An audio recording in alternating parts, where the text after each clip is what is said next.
સુરતમાંથી ફરી એક વખત દીક્ષા રોકવા પિતાની કોર્ટમાં અરજી।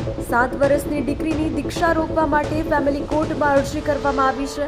પતિ પત્ની ઘર કંકાસને લઈને અલગ રહે છે। 7 વર્ષની દીકરી માતા સાથે પિયરમાં રહેતી હતી। પિતાની જાણ બહાર માતાએ દીકરીની મુંબઈમાં દીક્ષા નક્કી કરી દીધી હતી। 8 ફેબ્રુઆરી 2026ના રોજ મુંબઈમાં 63 દીક્ષાર્થીઓમાંથી સૌથી નાની સુરતની બાળકી દીક્ષા લેવાની હતી, તો પિતાએ દીકરીને વકીલ અથવા ડોક્ટર બનાવી છે। આગળ 22 ડિસેમ્બરના રોજ વધુ સુનાવણી હાથ ધરાશે।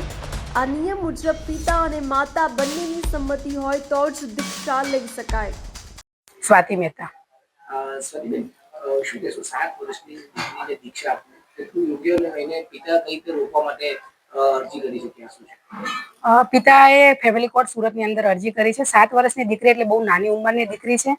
જય શાસનની અંદર દીક્ષાને ખૂબ જ માન આપવામાં આવેલું છે, પરંતુ પિતાની જ્યારે સંમતિ નથી, ઈચ્છા નથી, દીક્ષા આપી શકાય છે, પરંતુ બંને માતા પિતાની બંનેની ઈચ્છાની સંપૂર્ણ જરૂર હોય છે। આ કેસની અંદર ત્યારે પિતાએ વિરોધ કર્યો છે અને સુરત ફેમિલી કોર્ટની અંદર બાળક દીક્ષા ના લે, સ્ટે લેવા માટે અરજી કરેલી છે। બાળકની 8/2ના રોજ મુંબઈ મુકામે દીક્ષા યોજાવાની છે, જેથી આ દીક્ષા ના થાય અને પિતાને મુહૂર્તની અંદર પણ હાજર રાખવામાં આવેલા નથી અને પિતા ગયેલા પણ નથી, કારણ કે તેમની ઈચ્છા ન હતી।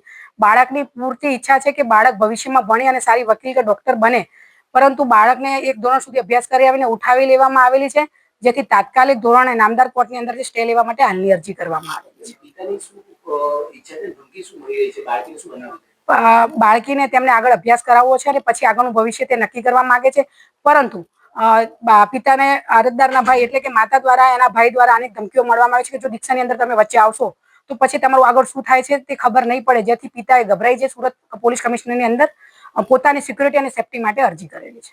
બાળકીના ભવિષ્યને લઈને પણ પ્રશ્ન બાળક જ્યારે પિતાનું એવું કહેવું છે કે બાળક ઘરની અંદર હોય છે ત્યારે તેને બધા જ પ્રકારના મોજ શોખ છે, પરંતુ તેના મોજ શોખ પર એક તડાપ મારી પત્ની મારી રહી છે।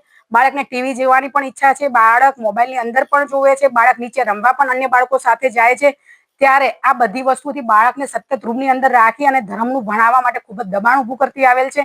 એટલે પિતા એવું ઈચ્છે છે કે તેનું જે બાળપણ છે એને ખીલવા દે, થોડીક ઉંમર મોટી થાય પછી દીક્ષા આપે। ધોરણ 1માં અભ્યાસ કરતી હતી અને અત્યારે વેકેશનના સમયની અંદર તેને મૂકી દેવામાં આવેલી છે। નિયમ શું છે? નિયમ એવો છે કે જ્યારે બંને પક્ષકારોની સંમતિ હોય ત્યારે દીક્ષા આપી શકાય, પરંતુ પિતાને બિલકુલ ઈચ્છા નથી કે હાલના તબક્કે મારી દીકરી મારાથી અલગ થઈ અને દીક્ષા લે। આ જીતને લઈ અત્યારે માતા તે પિતાથી અલગ થઈ ગયેલી છે અને માતાની એક જીત છે કે તમે મારી દીકરીને દીક્ષા આપવા દેશો તો જ હું તમારા ઘરમાં પરત આવીશ, નકર હું અન્ય સ્ત્રીને બક્ષેલા કેસની અંદર ફસાવી દઈશ।